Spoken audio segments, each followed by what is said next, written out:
وسلام على عباده الذين اصطفى أما بعد আল্লাহ পাকের শুকর আদায় করতেছি যিনি আমাকে এই বরকতময় মজলিসে হযরত উলামায়ে কিরামের সাথে বসার সুযোগ দিয়েছেন।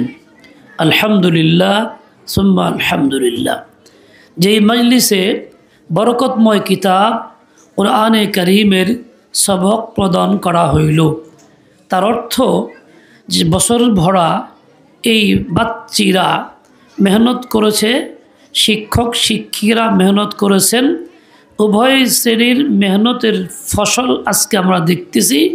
এই বাচ্চিরা কোরআনে কারীম হাতে নেওয়ার যোগ্যতা অর্জন করেছে, তাই নিল। আল্লাহ পাক প্রত্যেককেই কবুল করেন, কাউকে মাহরুম না করেন। এই মাদ্রাসাকেও সহি খিদমতের জন্য কবুল করেন, দিন দুগুনা রাত চুগুনা তারাক্কি দিয়ে দেন। মাদ্রাসা আয়েশা এই শাহরাইলে অবস্থিত। নামটা শাহরাইল মাদ্রাসা আয়েশা বলা হইতেছে। আসলে শাহরাইল যে এলাকার পরিচয়টা মূল নামের সাথে সংযুক্ত হইতে পারে না। হওয়া দরকার মাদ্রাসা আয়েশা, ঠিকানা শাহরাইল। যেমন কোনো ব্যক্তির নাম সুলাইমান, মাওলানা মুফতি সাহেব আছে, শাহরাইল সুলাইমান এটা বলা যায় না। সুলাইমান বলা যায় কিন্তু ঠিকানা তার শাহরাইল হয়। ওইরকমই মাদ্রাসা একটা প্রতিষ্ঠান যার নাম স্বতন্ত্র থাকে, কিন্তু আমরা এক্ষেত্রে খেয়াল করি না, ভুল করে ফেলি, এরকম না হয়। তো এই মাদ্রাসা আয়েশাতে যেখানে বাচ্চাদের জন্য, মুসলিম কন্যা সন্তানদের জন্য দ্বীনি ইলম শিক্ষা কেন্দ্র করা হয়েছে। আর এইখানে এইসব মেয়েরা, কন্যা সন্তানরা ভর্তি হওয়ার পর কি ফল হইতেছে যা আমরা একটু নগদ দেখতেছি। এছাড়া অফিসে দেখলাম বোর্ডে লাগানো আছে, জাতীয় বোর্ড বিফাক বোর্ডের অধীনে পরীক্ষায় এরা বেশ কৃতিকার্য হয়েছে। ৭০তম স্থান, আরেকটা কি ৬২ স্থান লাভ করেছে। এটা অত্যন্ত আনন্দের বিষয়। আল্লাহ তাআলা এটাকে আরও উন্নত করার তৌফিক দান করেন। কোরআনে কারীমের সবক প্রদান করা হইল। এই বাচ্চারা একটু চুপ থাকো, তোমরা ভদ্র মানুষ, আশা করি কথা বোঝো, কথা বলবা না, কান একটা না দুইটা, শুনবা বেশি, মুখ একটা বলবা কম, এই জন্য কথা নাই। আল্লাহ পাক তোমাদেরকে কবুল করেন, কাউকে মাহরুম না করেন। তোমাদের উসিলা তোমাদের মাতা পিতারকেও আল্লাহ কবুল করেন এবং তাদের দিলকেও আল্লাহ জিন্দা করে দেন। তোমরা কোরআন পড়তে পারতেছো মাতা পিতার উসিলায়, তারা যারা পড়তে পারতেছেন না, তোমাদের এমন মেহনত থাকা দরকার তোমাদের উসিলায় তারাও যেন পড়তে পারেন। তোমরা এখানে পড়বা, বাড়িতে গিয়ে মাতা পিতাকে শিখাইবা। এখানে তোমার মাদ্রাসা, বাড়িতে ছোট্ট একটা মাদ্রাসা, শিক্ষিকা তুমি, মাতা পিতা ছাত্র ছাত্রী, ওটা একটা বিনি মাদ্রাসা। এই একটা পরিবেশ তুমি করবা, তাহলেই তোমার এই পড়ার হক আদায় হবে। কারণ তাআল্লামুল ইলমা ওয়া আল্লিমুন নাস দুইটা একসঙ্গে আছে। তাআল্লামুল কুরআন ওয়া আল্লিমুন নাস একসঙ্গে আছে। কোরআন শিখো, মানুষকে শিখাও। তোমারও কাজ হলো এইটা, এখান থেকে শিখবা, বাড়িতে গিয়া বোন, চাচি, নানি, দাদি, মা, বাবা আছে, তাদেরকে শিখাইবা। আল্লাহ পাক এই দুইটার উপরে আমল করার তৌফিক দান করেন। কোরআন যার সিনার মধ্যে আছে, কোরআন যার সিনার মধ্যে আছে, শয়তান তার সিনাতে ঘর করতে পারে না, ভর করতেও পারে না, বরং শয়তান ভয় করে, অনেক দূরে থাকে। এই জন্য ওমর ফারুক রাদিয়াল্লাহু আনহু জোরে আওয়াজ দিয়া তাহাজ্জুদের নামাজ পড়তেছিলেন। রাসূল আকদাস সাল্লাল্লাহু আলাইহি জিজ্ঞাসা করেছিলেন, ওমর তুমি জোরে কেন পড়তেছিলা? তিনি দুইটা কথা বলেছেন, যে আমি ঘুমন্ত ব্যক্তিকে জাগাইতেছিলাম আর ও আকরুদুশ শাইতানা, শয়তানকে তাড়াইতেছিলাম। কোরআন জোরে পড়ার কারণে শয়তান ভাগতেছিল। তাহলে কোরআনে কারীম পড়ার দ্বারা একটা বড় ফায়দা এই হয়, শয়তানের আক্রমণ থেকে হেফাজত হয়, শয়তান কাছেই আসতে পারে না। এই নিয়ামত আল্লাহ তোমাদেরকে দিতেছেন। শোনো, তোমাদের ব্যাপারে বিভিন্ন বর্ণনা আছে। একটা বর্ণনা এরকম আছে, আন-নিসা হাবাইলু শায়াতিন, মহিলারা হচ্ছে শয়তানের জাল। জাল দিয়ে যেমন শিকার করা হয়, তোমাদের মাধ্যমে এরকমভাবে শয়তান শিকার করে, শয়তানের শিকার মানে গুনাহে জড়ায় দেয়, ধ্বংস করে দেয়, জাহান্নামের অধিবাসী বানায় দেয়। এইটা তো ব্যাপকভাবে সকলের ক্ষেত্রে। আল্লাহ তাআলা তোমাদেরকে বাছাই করে ভিন্ন একটা পরিবেশে আনছেন, যে এইরকম শয়তানের জাল হওয়া থেকে রক্ষা করার ব্যবস্থা আল্লাহ করতেছেন। তোমাদের দৃঢ় প্রতিজ্ঞা থাকতে হবে যে আমরা এই বদনাম আর শুনতে চাই না, দুর্নামের ভাগী হইতে চাই না, আমরা শয়তানের জাল আর হইতে চাই না। আমরা দেখায় দিব ইলম শিখা, আমল কইরা, গুনাহ ছেড়ে দিয়া যে আমরা শয়তানের জাল না। আমরা বরং আল্লাহ পাকের বান্দা বান্দীদেরকে জান্নাতের পথ দেখাবো, জাহান্নাম থেকে মুক্ত করব, জান্নাতি বানাবো। আমরা এই দায়িত্ব পালন করব। ওই কথাটাকে যেন আমরা বাস্তবে মিথ্যা প্রমাণ করতে পারি, এরকম দৃঢ় প্রতিজ্ঞাবদ্ধ হইয়া তোমাকে এখান থেকে ইলম শিখতে হবে, আমল করতে হবে। আশা করি তোমরা এরকমই করবা। এখানে আসার পরে দেখলাম কিছু কাজ শরীয়ত সম্মত না, যে বেলুন দিয়ে সাজানো, অফিসে ভিতরে বাইরে, ওই গেটের বাইরে এখানে অনেক বেলুন লাগাইছো, তোমরা মেয়েরা লাগাইছো, সাজসজ্জা তোমরা বেশি পছন্দ করো, এই জন্য করছো। কিন্তু এই সাজসজ্জাটা বৈধ না, শরীয়ত সম্মত না। এক তো ইসরাফ, পয়সা ব্যয় করা হয়েছে, কবিরা গুনাহ। আর এই কাজ করলে শয়তানের ভাই বলা হয়েছে কোরআনে পাকের মধ্যে, ইন্নাল মুদ্দিনা কানু ইখওয়ানা শায়াতিন। তুমি তো শয়তানের জাল হইবা না, এটা তোর প্রতিজ্ঞা, কিন্তু তুমি প্রথম থেকে জাল হয়ে রইছো, এমনটা না হয়ে যায়। জানি পরিপ্রকাশ ঘটছে তোমার এই বেলুনের মাধ্যমে। এরকমই আরেকটা হয়েছে এইরকম সাজসজ্জা বেলুনের দ্বারা, যে ইসলামী সাজসজ্জা না, অমুসলিমদের আবিষ্কার, তাদের অনুসরণ, কোনো বদ্দিন অমুসলিমদের কাজে অনুসরণ করা বড় অপরাধ, বড় অপরাধ। এর জন্য কঠিন ওয়াঈদ আসছে শরীয়তে। আমরা হয়তো ওইগুলি খেয়াল করি না। আস্তায়ে কেরাম ও আত্মভুলা বাচ্চাদের মন জয় করার জন্য হয়তো কিছু বলেন না। আস্তায়ে কেরামের নীরব থাকাও হবে একটা গুনাহ।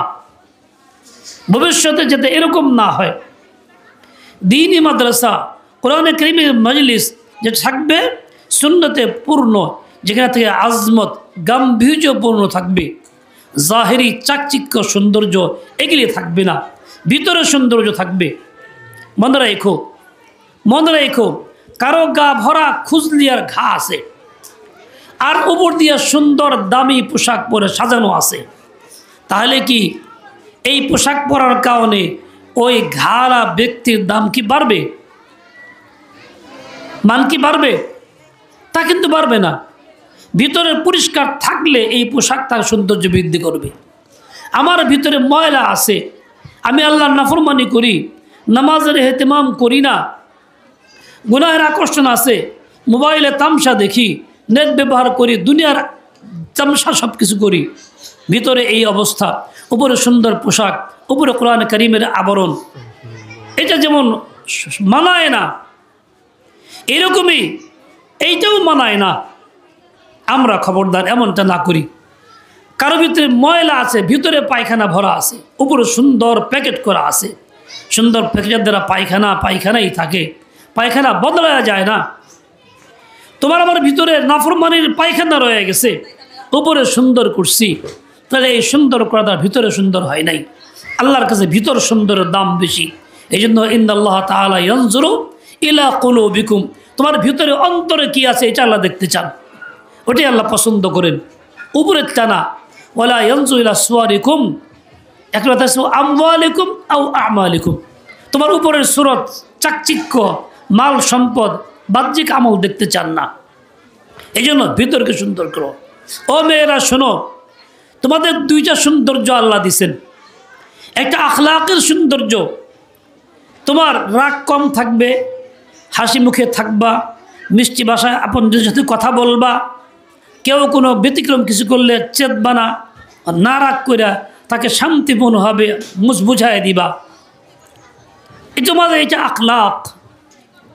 আরেকটা হইল তুমি খুব সাজগুজ করবা, রূপ সুন্দর বানাইছে, গঠনও বানাইছে, আবার সাজবা। যেমন প্রত্যেক মেয়েরাই একেবারে 1-2 ঘন্টা রাতের বেলা নষ্ট করে সাজসজ্জার জন্য তেল লাগায়, মাথা আশ্রায়, এটা করে সেটা করে 1 ঘন্টা 1.5 ঘন্টা ব্যয় হয়। এই বাইরের সাজের জন্য তুমি সময় পাইতেছো, আফসোস লাগে তুমি আধা ঘন্টার সময় কোরআনের জন্য পাইতেছো না। তোমার নসিবে সূরা ওয়াকিয়া তেলাওয়াত জুটে না, তোমার নসিবে সূরা আল মুলক তেলাওয়াত জুটে না, তোমার একটা দোয়া মসনুদ পড়ার যোগ্যতা হয় না, তুমি ঘুমের দোয়াটাও পড়তে পারো না। এভাবে তুমি ধ্বংস করতেছো নিজেকে। তুমি সাজো, তোমার জন্য বৈধ আছে, কিন্তু এই সাজার অর্থ এই না গাফিল হইয়া সাজো। এই গাফলতের উপরে সাজ, এটা আল্লাহর কাছে পছন্দ না। আল্লাহর কাছে পছন্দ কি? ভিতরটা সজাগ থাকবে, আল্লাহমুখী থাকবে, এর মধ্যে সাজবা, যেই সাজের নিয়ত থাকবে এই সাজ শরীয়তে আমার জন্য বৈধ, যা সুন্নত, এর দ্বারা আমার আপনজন খুশি হবে, স্বামীকে খুশি করব। তাহলে এই সাজের সঙ্গে ভিতরের সাজ মিল হবে, তখন তোমার এই সাজটাও সুন্নতের আমল হবে, এর মধ্যেও নেকি আসবে। তুমি যদি ভিতরে সন্ধ্যা না করো, তাহলে উপরের সাজ দেখাও, নিয়তটা ওইরকম না থাকে, তাহলে সাজ সাজই হবে, অস্থায়ী কাম, কিন্তু সেটা স্থায়ী হবে না, বিনিময় মিলবে না। মনে রেখো তোমার এই 2 আখলাকের মধ্যে কোনটা বেশি ভালো? রূপের গুণ বেশি দাম বেশি, না তোমার এই আখলাক গুণের দাম বেশি? মেয়েরা মনে করে রূপের দাম বেশি, আমরাও রূপের দাম বেশি মনে করি, চাকচিক্য দেখলেই ওইদিকে মাইল হয়ে যায়। না, চাকচিক্যর দাম নাই, আজকে আছে কাল নাই, সাময়িক অসুস্থ হইলে খতম হয়ে যায়, কিন্তু আখলাক এবং ভিতরে যে গুণটা, এটা খুব দামি, খুব মূল্যবান, এটা আজীবন থাকে। যে রূপের পাগল হও তুমি, রূপ আজকে আছে কাল নাই, পরের দিন ভালো লাগবে না, সংসার নষ্ট হবে। গুণের পাগল হইলে আজকেও আছে কালকেও আছে, সুন্দর থাক বা না থাক, ওটা স্থায়ী হবে, তোমার সংসার নষ্ট হবে না। ওইরকমই তোমার আল্লাহ তাআলা এই রূপটা দেখতে চান না, গুণটা আল্লাহ দেখতে চান। তুমি যে আল্লাহর বান্দি হয়েই যেন থাকো, তোমার দিল যেন আল্লাহমুখী থাকে, তোমার ঘরের কাজকর্ম যেন আল্লাহর মুখী হয়েই হয়। ঘর ঝাড়ু দেওয়া এটা আল্লাহর জন্য করতে সুন্নত তরিকা, এই চিন্তায় যেন হয়। কাপড়গুলি তরতিব মতো রাখা আল্লাহর জন্য করতেছি, নবীর সুন্নত, তাই যেন করি। এরকম তুমি যদি এই ঘরের কাজগুলি পর্যন্ত ভিতরের এই নিয়তের সাথে করতে পারো, তাহলে অবস্থা কি হবে? এই ঘরের কাজগুলির মধ্যেও তুমি পরিপূর্ণ সওয়াব লাভ করবা, পুরা জিকির হবে। একজন পুরুষ যেমন মেহনত করে আমল করে, তুমি ওই ঘরের এই কাজগুলির দ্বারা ওই আমল সমপরিমাণ সওয়াব পেয়ে যাইবা। একজন মা বোনের জন্য ঘরের ভিতরে থাইকা এই সমস্ত কাজ, যেগুলি নিত্যদিনের কাজ, যেগুলি তার অভ্যাসগত কাজ, বাচ্চাদের কারণে তার করতে হয়, স্বামীর সংসারের সৌন্দর্য বৃদ্ধির জন্য করতে হয়, এই কাজটাও তার দিন এবং আজর সাহাবের কাম, যদি তার নিয়ত থাকে। অনেক মহিলা পিছনে গেছেন ইতিহাসে এরকম, যারা এইগুলি করতেন, তো এই নিয়ত করেই করতেন। খানাটা পাকাইতেন পর্যন্ত আল্লাহর জিকিরে ওযু সহ পাকাইতেন। আজকাল আমাদের মধ্যে এমন খুব কম মহিলা পাওয়া যাবে যেহেতু সহ খানা পাকায়।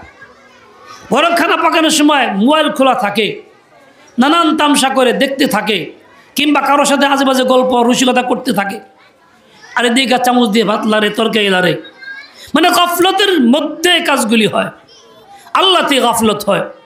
এই জন্য ওই খানায় বরকত থাকে না, যে খায় তার দিলে নূর পয়দা হয় না। এই জন্য ওই বাচ্চা কাচ্চা যারা খাইতেছে তাদের ভিতরে আল্লাহ তাআলার নামের আসর পয়দা হয় না, আকর্ষণ পয়দা হয় না, কোরআন পড়তে আগ্রহ পয়দা হয় না। মা বোনরা তো অভিযোগ করো, ছেলে পড়তে চায় না, মাদ্রাসা যাইতে চায় না, ফিরে আসতে চায়। কেন হয়? তোমার আমলের ফল এটা, তুমি এরকম করো নাই, যেরকম কাজ করলে ওর দিলে নূর পয়দা হবে। জুলমতের কাজ করছো, এই জুলমতের আসর দিলে পয়দা হয়েছে, এখন থাকতে চায় না, এখন পড়তে চায় না। তুমি নিজেকে এরকম বানাও, দেখবা তোমার এই খানার আসর হবে।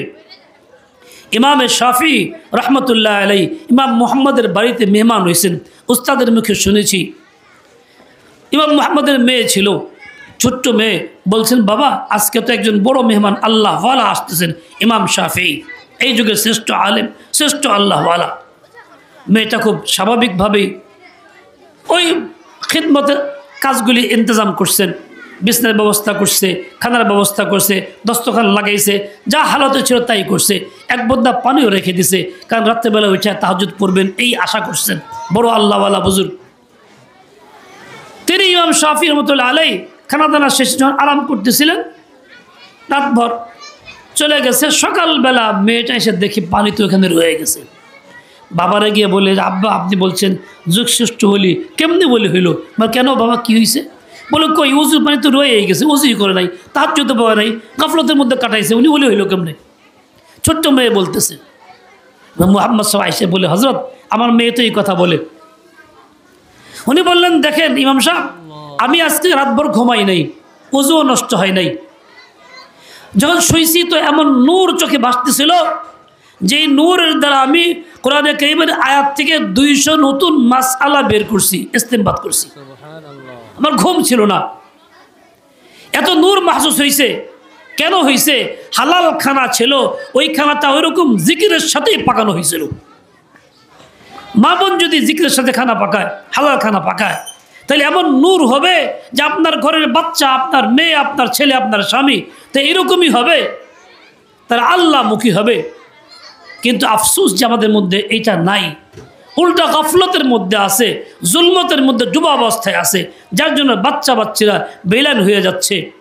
এই দিনই মাদ্রাসায় আমরা যারা আসছি গার্জিয়ান সহ সবাই খেয়াল করে শুনি, বাচ্চারা তোমরাও শোনো, ভবিষ্যতে তোমরাও এরকম বড় হইবা, তোমরা কারো মা নানি দাদি হইবা, তোমাদেরও কাজ হবে এরকম গাফলতে না থাইকা জিকিরুল্লাহ ডুব দিয়ে থাকা, দিলকে সাজানো উপর নয়। আল্লাহ তাআলা আমাকে তোমাকে সবাইকে সহিবুজ দিয়ে দিন। সবচেয়ে বড় কথা হবে যে কোরআনে কারীম আজকে তুমি সবক নিলা, শিখবা, পড়বা, আজীবন পড়তে থাকবা, এটাই যেন তোমার সবচেয়ে বড় জিকির হয়, সবচেয়ে বড় আমল যেন এটাই হয়। কোরআন নিয়ে থাকো, কোরআন নিয়ে বাঁচো, কোরআন নিয়ে দুনিয়ার থেকে চলে যাও, আল্লাহ তাআলার কাছে যেন এই কোরআন পেশ করতে পারো হাদিয়া স্বরূপ। তাহলে তোমার জিন্দগি ইহ পরকালে কামেবি তোমার হাতে। আল্লাহ পাক রব্বুল আলামিন আমাকে তোমাকে সবাইকে সহি বুঝ দিয়ে দেন। আল্লাহ তাআলা খাঁটি বান্দি বান্দা আমাদেরকে বানায়া দেন। ওয়া সাল্লাল্লাহু তাআলা আলা নবিয়্যিল উম্মি ওয়া আলা আলিহি ওয়া আসহাবিহি ওয়া বারাকা ওয়া সাল্লাম। সুবহানাকা আল্লাহুম্মা ওয়া বিহামদিকা আশহাদু আল্লা ইলাহা ইল্লা আনতা আস্তাগফিরুকা ওয়া আতুবু ইলাইক। এক কাজ তো হইল, দ্বিতীয় কাজ হইল পুরস্কার বিতরণী, যা হুজুর করবেন।